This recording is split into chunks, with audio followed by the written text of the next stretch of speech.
Isang magandang umaga po sa bawat isa, purihin ng Panginoon. Tayo po ay natong lahat umli sa biyaya, panibagong kalakasan, panibagong buhay na ipinagkaloob sa atin ng Panginoon. Kaya marapat lamang na patuloy natin ibigay yung ating buhay, marapat lamang na purihin at dakilain natin ang Panginoon sa bawat biyaya na patuloy na ipinagkakaloob sa atin. Bago po tayo mag-aral ng salita ng Diyos, tayo po muna ay magpuri sa Panginoon. Tayo po umawit ng isang awit. Awitin natin yung I sing praises to your name. Hallelujah. I sing praises to your name. Oh Lord, praises to your name. Oh Lord, for your name is great and greatly to be praised. I sing praises to your name. Oh Lord, praises to your name. Oh Lord, for your name is great and greatly to be praised. I give glory to your name. Hallelujah.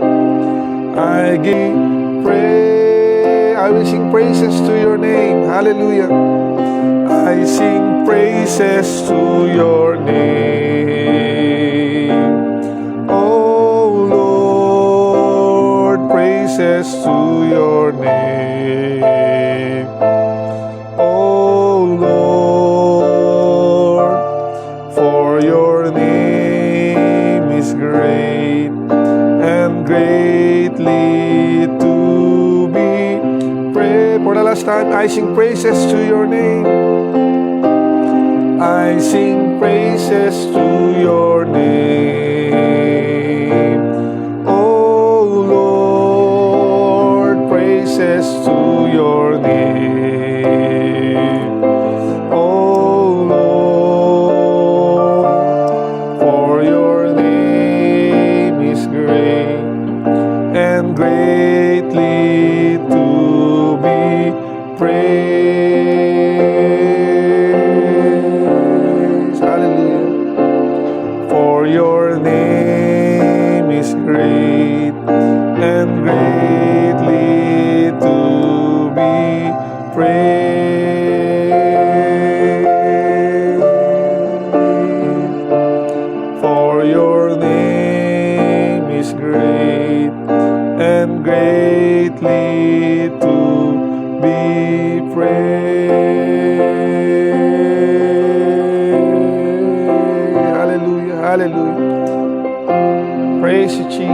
Hallelujah. Hallelujah. Hallelujah. Oh, worship you, Jesus. Hallelujah. Hallelujah. Glorify your name, O God. Hallelujah. Praise you, Jesus. Hallelujah. Hallelujah. Hallelujah. You are worthy to be praised, O God. Hallelujah. Hallelujah. Hallelujah. Praise you, Jesus. Hallelujah. Hallelujah. Hallelujah. Glorify your name, O God. Hallelujah. Hallelujah. Tayo po'y manalangin. Hallelujah.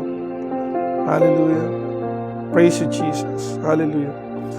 Mas, maraming salamat po sa pangalan ng Panginoong Hesus at sa patuloy na pag-iingat ng inyong banal na Espiritu, O Diyos. Tuloy po kami nagpapasalamat, Panginoon, sa panibagong biyaya na ipinagkaloob niyo po sa amin, O Diyos. Panibagong buhay, panibagong kalakasan, Panginoon. Ang patuloy po ninyo na pinagkakaloob sa bawat isa sa amin, O Diyos. Patuloy niyong pinamamala sa amin, Panginoon, ang inyong kabutihan, O Diyos. Kaya sa inyo ang pinakamataas na papuri, O Diyos, at pasasalamat, Panginoon. Hallelujah, hallelujah. Dalangin po namin, O Diyos, sa umagang ito, Panginoon, sa aming pag-aaral at pagbubulay ng inyong mga salita, Panginoon, ay mangusap po kayo sa bawat isa po sa amin, Panginoon. Katagpuin po ninyo ang pangangailangan ng bawat isa, O Diyos, ayon sa pangangailangan namin, Panginoon. Katagpuin po ninyo, O Diyos. Kung meron man sa amin, Panginoon, na may karamdaman, pagalingin po ninyo, pagkalooban nyo ng kagalingan at kalakasan, Panginoon. Kung meron man sa aming mga may dumadaan sa suliranin, may mga problema, may mga hinaharap, Panginoon, ng mga kabalisan, O Diyos. Sa umaga pong ito ay inilalapit po namin at inilalagak namin sa inyong paanan, O Diyos. Nagtitiwala kami sa inyong kakayanan, Panginoon. Habang kami nag-aaral ng inyong mga salita, Panginoon, ay patuloy na katagpuin po ninyo, O Diyos, ang lahat ng aming pangangailangan, Panginoon. At samahan niyo po kami, O Diyos, banal na Espiritu. Samahan niyo po kami sa pag-aaral ng inyong mga salita ngayong umaga.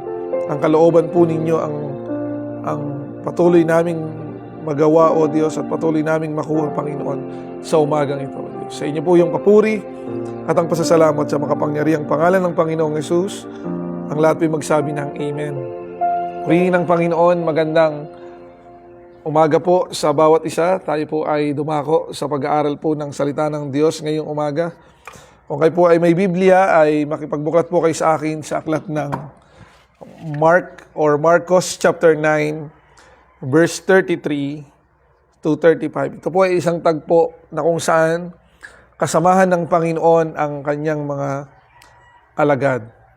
Sabi po dito sa 33, dumating sila sa Capernaum nang sila'y nasa bahay na. Tinanong ni Jesus ang kanyang mga alagad, ano ang pinagtatalunan ninyo sa daan? 34, hindi sila makasagot sapagkat pinagtatalunan nila'y kung sino sa kanila ang pinakadakila. 35, naupo si Jesus, tinawag ang 12 at sinabi sa kanila, ang sino mang nagnanais maging una ay dapat maging huli sa lahat at maging lingkod ng lahat. Ulitin ko po yung verse 35. Naupo si Jesus, tinawag ang 12 at sinabi sa kanila, ang sino mang nagnanais maging una ay dapat maging huli sa lahat at maging lingkod ng lahat. No? Learn to be servant of all. No, maging lingkod ng lahat. Sa talata pong ito ay may makikita po tayong mga ilang bagay o yugto o pwede nating matutunan o lessons na pwede po nating makuha batay po doon sa ating pong talata na sinabi. Una ay makikita po natin dito yung wrong motivation ng mga alagad, no? Kasi habang sila'y naglalakad, sabi doon sa verse 33, dumating sila sa Capernaum nang sila'y nasa bahay na. Tinanong ni Jesus ang kanyang mga alagad, ano ang pinagtatalunan ninyo? Merong pinagtatalunan ng mga alagad, meron siyang discussion.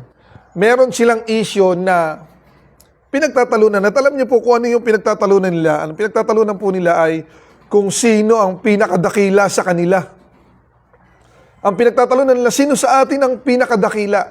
At yun ang kanilang pinagtatalunan. So makikita po natin dito, Yung talata po ay nagpapakita ng maling motibo ng paraan ng pagsunod sa Panginoong Hesus.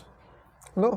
Nagkakaroon sila ng misunderstanding or conception pagdating sa paglilingkod sa Panginoon. At habang sila sumusunod sa Diyos, ay nagkakaroon sila ng thinking na sino sa atin ang pinakadakila. Sino sa atin ang pinaka-great, Kasi sa tao ay na-obtain yung akala nila ay na-obtain natin yung pinakadakila sa pamamagitan ng ng iba't ibang mga bagay. Dito ay nagpapakita na yung wrong motives ng mga alagad, nagdi-discussion sila, nagtatalo sila kung sino talaga ang pinakadakila. Makita-kita po natin dito yung kanilang wrong motives. Pero salamat sa Diyos, yun yung una natin makikita rito. Pangalawa, na makikita natin na isang lesson dito ay, the Lord is so gracious. He just take what He can get in perfect man. Nakikita natin dito, kitang-kita natin na yung mga pinili ng Panginoon na maglingkod sa Kanya ay nakikita natin hindi sila perpekto. Meron silang mga kakulangan. Meron pa rin silang kakanilahan, no? Yung natural nila. Meron pa rin. At nagpapakita na hindi ko mo sila pinili ng Diyos, hindi ko mo sila tagasunod na ng Panginoon, hindi ko mo sila sumusunod sa Panginoon, ay sila perpekto na. Nagpapakita na talagang sa biyaya lamang ng Panginoon, kaya sila nakapaglilingkod. Ganon din po tayo sa biyaya ng Panginoon. Kaya tayo nakapaglilingkod ay dahil lang sa grace of God. Hindi dahil magaling po tayo. Hindi dahil matalino po tayo. Hindi dahil malakas po tayo. Hindi dahil magaling tayo sa ibang mga bagay. Dahil lang sa biyaya ng Panginoon, kaya po tayo ay nakapaglilingkod sa Kanya. At kita-kita po natin, yung una ay nagpapakita ng pagkakaroon ng kakanyahan ng mga alagad. No? Nagtatalo-talo sila kung sino yung pinakadakila sa kanila. At kita-kita rin natin, number 2, ay nagpapakita na yung mga pinipili ng Panginoon ay hindi talaga sila perpekto. Meron talaga silang kakulangan, kagaya po natin. No? Pero despite of meron silang mga kakulangan, ay pinipili pa rin nila. At sa biyaya pa rin ng Panginoon, sila'y patuloy na naglilingkod at naglilingkod pa rin sila sa Panginoon. Pagdating po sa verse 35 ay sabi po roon, sa verse 33, sabi doon, nang sila'y nasa bahay na, tinanong ni Jesus ang kanyang mga alagad, ano ang pinagtatalunan ninyo sa daan? Hindi po sila makapag-usap, hindi sila makasagot, no? Dahil ang pinagtatalunan nila ay, sino yung pinakadakila sa kanila? No? Sino yung pinakadakila po sa kanila? Yun ang kanilang pinagtatalunan. Verse 36, tinawag niya ang isang, verse 35, naupo si Jesus, tinawag ang 12 at sinabi sa kanila, ang sino mang nagnanais maging una ay dapat maging huli sa lahat at maging lingkod ng lahat. So, napakaganda po ng approach ng Panginoon. No? Instead na rebukein sila, instead na sabihan sila ng iba't ibang mga bagay, pinili ng Panginoon na tawagin sila at turuan po sila. Ipakita sa kanila yung kung ano talaga yung pagiging dakila, no? Ano ang ibig sabihin ng pagiging dakila talaga? Ituro sa kanila. Yung kanilang pinagtatalunan ay sinabi ng Panginoon sa pamamagitan ng pagtuturo sa verse 35. Sabi doon? Tinawag niya ang 12 at sinabi sa kanila, ang sino mang nagnanais maging una ay dapat maging huli sa lahat at maging lingkod ng lahat. So makikita po natin dito, instead na i-argue ng Panginoon yung mga alagad patungkol doon sa kanilang pinagtatalunan, ay pinipili palagi ng Panginoon na unawain, pinipili palagi ng Panginoon na turuan, ipakita sa kanyang mga alagad kung ano yung dapat at ano yung dapat nilang matutunan. Sabi ko yung number 2 kanina, sa kabila ng nagpapakita yung talata ng imperfection ng mga alagad dahil nagtatalo-talo sila kahit kasama nila ang Panginoon, lagi nila kasama ang Panginoon, ay nakikita pa rin natin yung kanilang imperfection. Nagtatalo-talo pa rin sila. Pero sa kabila ng lahat ng iyon ay laging pinipili ng Panginoon na sila'y turuan, sila'y unawain. Ganon din po tayo mga kapatid, sa lahat ng bagay, hindi po tayo perpekto, kagaya po ng mga alagad. May mga portion talaga na nakagawa tayo ng sarili natin desisyon. May mga punto na naglilingkod tayo sa Panginoon, nag-aaral tayo ng salita ng Diyos. May mga portion pa rin na nakakagawa tayo ng mga bagay na ayon sa atin pong sarili. At nagpapakita po iyon ng mga imperfection. Pero lang pinatutunayan ng talata na ito, kahit po tayo ay may mga imperfection, laging ang Panginoon ay handa tayong kausapin. Lagi ang Panginoon ay handa tayong turuan. Laging ang Panginoon ay laging handa para tayo ay unawain sa lahat ng pagkakataon. Ano lang po ang kailangan natin? Lumapit tayo sa Panginoon. Makinig tayo sa kanyang payo. Makinig tayo sa kanyang salita. Kaya ang sabi ng Panginoon, tinawag niya yung kanyang mga alagad. At nung tinawag niya, lumapit sa kanya ang mga alagad at sila'y nakinig sa sinasabi ng Panginoon. Kaya makikita po natin yung number 3, instead of arguing, ay pinili ng Panginoon na lagi na unawain. Ipinapakita ng talata na lagi tayong inuunawa ng Panginoon. Handa niya tayong turuan. Handa niya tayong unawain sa kabila ng lahat ng ating mga kakulangan. At ang number 4 ay nagpapakita kung ano ba talaga yung pagiging dakila. Ang sabi doon sa verse 35, ang sabi dito, ang sino mang nagnanais maging una ay dapat maging huli sa lahat at sabi doon, maging una sa lahat at maging lingkod ng lahat, as servant of all. Ang pinakadakila sa lahat ay yung nagiging lingkod, as servant of all. Sabi doon ay maging lingkod ng lahat. Ang totoong dakila ay marunong maglingkod. Ang totoong dakila ay marunong umunawa. Ang dakila ay marunong, instead nagpapakita po ito ng pagkakaroon ng kababaan. Laging, sabi doon, kung sino man ang itinataas, kung sino daw yung nagmamataas ay binabagsak, kung sino daw yung magpapakababa ay tinataas ng Panginoon. Instead ng sinasabi ng talata, kung gusto nating maging dakila sa kaharian ng Diyos ay maging lingkod tayo ng lahat. Amen? Maging lingkod tayo ng lahat. As servant of all. In order to be a great, ay maging lingkod po tayo ng lahat. Ulitin ko po, yung una, nagpapakita po yung talata ng wrong motives ng mga alagad. Sa habang kahit sila'y sumusunod sa Panginoon ay nagpapakita yung talata ng verse 33, nagpapakita ng kanilang mga kakulangan. Nagtatalo-talo sila kung sino yung pinakadakila. Siguro sabi niya, ako mas dakila ako kasi ganito ginagawa ko. Hindi, siguro ako mas dakila kasi ako'y ganito. Siguro ganun yung pinagtatalunan nila, Sino yung pinakadakila sa kanila? At makikita natin yung number 2, nagpapakita yon ng kanilang mga imperfection. Pinili sila ng Panginoon hindi dahil sila'y perfecto, kundi pinili sila ng Panginoon dahil sa biyaya ng Diyos. Amen? Number 3 ay handa silang turuan sa lahat ng kanilang kakulangan, sa lahat ng kanilang imperfection, ay handa ang Panginoon na sila'y abutin. Handa ang Diyos na palagi silang turuan. At sinasabi ng talata, sabi doon, kung ang sino man ay ibig na maging dakila, ay kailangang maging tagapaglingkod ng lahat. Amen? Mga kapatid, minsan po, baka po sumasagi sa isip natin, ako'y mas dakila ako kasi ako'y pastor. Hindi, baka mas ako kasi ako'y tagapagpaawit ng sambahan. Kasi ako'y manunugtog. Kasi ako'y tamburinist. O kaya ako ay backup singer sa church. Ako'y Bible study leader. Hindi po ganon.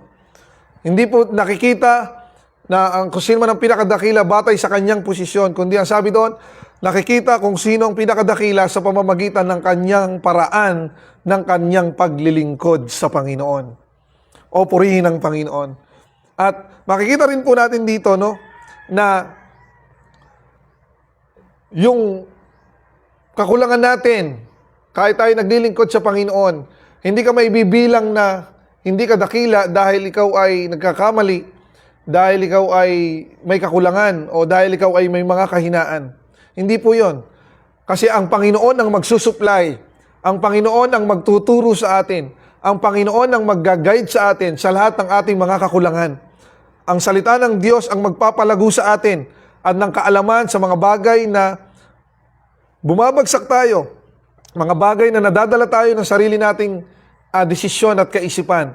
Ang salita ng Diyos o ang Panginoon ang magsusupply po sa atin noon. Pero hindi nangangahulugan na yun ang magdadala sa atin para tayo ay maging dakila. Kundi ang magdadala sa atin para tayo maging dakila ay ang paraan ng paglilingkod natin sa Diyos at sa ating mga kapatid. Amen? As servant of all. Kaya instead na pag-usapan natin yung sino pinakadakila, ako pinakadakila, ikaw ang pinakadakila, sino pinakamabuti, ikaw, ako, sino man bagay. Mas magandang isipin natin, maglilingkod ako, maglilingkod ako, maglilingkod ako. Ako'y tagapaglingkod ng Panginoon, ako'y tagapaglingkod ng lahat.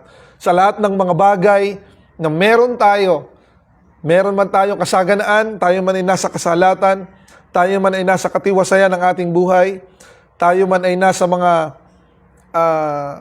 struggles, lagi natin tandaan, maglilingkod ako, maglilingkod ako, maglilingkod ako sa Panginoon. Instead na gayahin natin yung pinagtatalunan ng mga alagad, mas isipin na lang natin ay yung pagbutihin natin yung paraan ng ating paglilingkod sa Panginoon. Learn to be servant of all. Mga kapatid, saan man tayo nadoon, saan man tayo dalahin ang ating mga panyapak, nasa church man tayo o nasaan man tayong mga lugar, nasa trabaho man tayo, nasa eskwelahan man tayo, o saan man, o sa kapitbahay, o kasamahan man natin yung mga kaibigan natin, learn to be servant of all. Lagi natin tandaan, tinawag tayo ng Panginoon para maglingkod. Learn. Marami pang ituturo sa atin ng Panginoon. Paano ang mga paraan ng mga dapat na paglilingkod? Anong pinakamagandang paglilingkod? Maraming ituturo sa atin ng Panginoon. Pero dapat magkaroon tayo ng puso, no? Na matuto talaga ng paraan ng tunay na paglilingkod. Kaya salamat sa Panginoon. Learn to be servant of all. Learn and learn to be servant of all. Hindi natatapos ang paglilingkod. Marami pang ituturo ang Panginoon. Marami pang ipapakita sa atin ng Diyos kung paano tayo dapat maglingkod. At ano yung mga paraan ng dapat nating ginagawa ng ating paglilingkod sa Panginoon. Purihin ng Diyos. Kaya, kahit tayo nahihirapan, maglingkod tayo sa Panginoon. Kahit tayo nasasaktan, maglingkod tayo sa Panginoon. Lagi nating piliin ang maglingkod sa Panginoon. Saan man po tayo naroon, ano man po ang ating sitwasyon. Learn to be servant of all. Meron pang maganda rito na gusto kong idagdag doon sa ating nakita sa mga talata na lessons ay yung nasa verse 35. Gawin natin pang-apat. Ay verse 34. Hindi sila makasagot sapagkat ang pinagtatalunan nila ay kung sino sa kanila ang pinakadakila. Verse 35. Naupo si Jesus, tinawag ang 12 at sinabi sa kanila, ang sino mang nagnanais maging una ay dapat maging huli sa lahat at maging lingkod ng lahat. Nung tinawag sila ng Panginoon, tinatanong sila ng Panginoon, kung ano yung kanilang pinagtatalunan, walang makausap sa kanila. Nagpapahiwatig o nagpapakita yung talata na alam ng Diyos yung ating mga iniisip. Alam ng Diyos ang lahat ng bagay. Hindi man sila sumagot, hindi man sila umimik doon sa tanong ng Panginoong Hesus, pero alam ng Panginoong Hesus kung ano ang kanilang pinagtatalunan. Kaya yung verse 34 nagsasabi, hindi sila makaimik. No? Pero sa verse 35 ay nagpapakita na alam ng Panginoon, na-address ng Panginoon. Tinawag niya kanyang mga alagad at sinabi, sinabi sa kanila, ang sino mang nagnanais maging una ay dapat maging huli sa lahat at maging lingkod ng lahat. Sa verse 35, na-address ng Panginoon yung kanilang pinagtatalunan. Na-address ng Panginoon. Mga kapatid, alam ng Diyos yung lahat ng sitwasyon natin. Alam din ng Diyos yung lahat ng imperfection natin. Alam ng Diyos yung lahat ng mga kakulangan natin. Sabihin man natin o hindi, alam ng Diyos yon. Maglingkod tayo, piliin natin lagi ang maglingkod sa Panginoon sa anumang sitwasyon. Sa lahat ng mga imperfection na yon, ang Diyos ang magtuturo sa atin. Ang Diyos ang maglalagay sa atin ng tama ang posisyon doon sa mga kakulangan natin. Tuturuan tayo ng Panginoon. Susuplayan tayo ng Diyos. Ano ang dapat natin gawin sa kabila ng ating mga imperfection. Basta't piliin lang lagi natin ng maglingkod. Maglingkod. Kahit may kakulangan tayo, maglingkod tayo sa Panginoon. Kahit na minsan, anumang pinakamaliit na meron tayo na maipaglilingkod sa Diyos, ipaglingkod po natin sa Panginoon. Gawin po natin sa gawain, alang-alang sa gawain ng Panginoon. Sa kaliit-liitan na yon, kahit may mga imperfection tayo, tuturuan tayo ng Panginoon. Susuplayan tayo ng Diyos sa mga kakulangan na yon. Amen? Piliin lang lagi natin ang maglingkod sa Panginoon. Amen? Purihin ng Diyos. Kaya anuman po yung senaryo natin, anuman yung mga kakulangan natin, anuman yung mga imperfection natin, lagi nating piliin ang maglingkod sa Panginoon. O purihin ng Diyos. Purihin ng Panginoon. Meron po ba sa atin na nakakaranas na parang nanlalamig na sa paglilingkod? Meron po ba sa atin na parang tinatamad na dumalo sa mga gawain ng Panginoon? Tinatamad ng magbasa? Tinatamad ng maghayag ng salita ng Diyos? Meron po ba sa atin na nangihina na o nag-iisip na tumalikod sa Panginoon? O baka meron po sa atin ngayon na parang nanlalamig na siya, no? Nakaka-attend na lang sa church, sa gawain, pero yung puso ay backslide na. No? Physically present, pero yung puso ay malayo na sa gawain. Sa umaga pong ito, mga kapatid, sina-challenge ko po yung bawat isa sa atin. Kung tayo po'y nanghihina, piliin palagi nating maglingkod at maglingkod sa Panginoon. Anumang bagay, anuman yung mga kakulangan, anuman yung mga pagkakamali natin, piliin palagi nating maglingkod sa Panginoon. Meron kasing kasabihan, pagka yung lingkod ng Diyos misa'y nagkamali, ang laging kasabihan, akala ko ba'y lingkod na ito ng Diyos? Akala ko ba ito'y mananampalataya na? Akala kasi nila yung paglilingkod sa Panginoon ay nagpapakita ng pagiging perfect. Pero itong talatang ito'y malinaw na malinaw, no? Ang paglilingkod sa Panginoon, pinipili tayo ng Diyos, nakapaglilingkod tayo sa Panginoon, hindi dahil tayo ay perfecto, kundi dahil sa biyaya ng Diyos. At sa lahat ng mga kakulangan, ang Diyos ang magtuturo sa atin. Isang araw, sa mga pagkakamali natin, tatawagin ka ng Panginoon, halika anak. Ito ang dapat mong gawin. Sa mga pagkakamali natin, anak, bakit ka bumagsak? Halika anak. Ito, kaya ka bumagsak. Ganito, ganyan, ganito, ganyan. Amen? Purihin ng Panginoon. Iiwanan ko po sa atin ngayong umaga, sa anumang sitwasyon, mga kapatid, lagi nating piliin at piliin at piliin ang maglingkod sa Diyos. Learn to be servant of all. Purihin ang Panginoon. Tayo po'y manalangin sa Panginoon ngayong umaga. Hallelujah. Purihin kayo, O Diyos. Dakila po ang inyong pangalan, Panginoon. Panginoon, sa umaga pong ito, dalangin po namin ang inyong mga salita, Panginoon. Kung meron man po sa amin sa umagang ito na nakakaranas, Panginoon, ng mga panghihina, Panginoon, o nakakapag-isip sa amin ng pagtalikod, O Diyos, o meron man sa amin na pakiramdam na parang tinatamad na kami na maglingkod, tinatamad na kaming pumunta sa mga gawain, tinatamad na kaming dumalo sa anumang mga fellowship, magbasa, manalangin, di na kami nakakagawa ng mga bagay na nag-uukol sa inyo, Panginoon. Tinatamad na kami, nawawalan na kami ng oras po sa inyo. Sa oras po na ito ay aming sinasaway sa pangalan ng Panginoong Hesus. In the name of Jesus, sa kapangyarihan ng Panginoong Hesus. Dalangin namin, Panginoon, yung mga nanghihina sa umagang ito ay palakasin po ninyo, O Diyos. Yung mga nakapag-iisip na tumalikod, mag-backslide o nanlalamig na, sa pangalan ng Panginoong Hesus, bigyan nyo ng revival, Panginoon, sa kanilang mga puso, O Diyos. Tulungan nyo, Panginoon, na patuloy na magkaroon ng kalakasan, kasiglahan, ang kanilang buhay paglilingkod, Panginoon. Dalangin namin, O Diyos, kagaya ng pinag-aralan namin, lagi naming piliin ang maglingkod sa inyo kahit na meron kami mga kakulangan. Kayo ang magsusupply, Panginoon. Lagi naming piliin ang maglingkod sa inyo kahit kami may mga imperfection. Kayo ang magsusupply sa amin. Kayo ang magtuturo sa amin sa mga bagay na imperfection namin, O Diyos. Kaya salamat po, Panginoon, sa inyong biyaya na patuloy niyong tinatawag ang inyong mga anak, O Diyos, sa kabila ng mga kakulangan. Salamat sa inyong biyaya, Panginoon, na binibigyan niyo palagi sa amin ng pribilehiyo na kami makapag-aral ng inyong mga salita. Pribilehiyo na kami makapaglingkod sa inyo sa pangalan ng Panginoong Hesus. In the name of Jesus, Yung mga nangihina sa oras po na ito ay magkaroon ng kalakasan, Panginoon. Magkaroon ng revival in the name of Jesus, sa pangalan ng Panginoong Yesus. Kundi dalangin namin, O Diyos, sa umagang ito, sa mga kasama namin, Panginoon, sa devotion na ito, saan man lugar kami naroroon, Panginoon, dinideklara namin, Panginoon, na sama-sama kami, Panginoon, na maglilingkod sa inyo at anumang sitwasyon, anumang sitwasyon, anumang pinagdadaanan ng inyong mga anak, saan man kami naroroon, Panginoon, lagi naming pipiliin ang palaging maglingkod sa inyo sa pangalan ng Panginoong Yesus.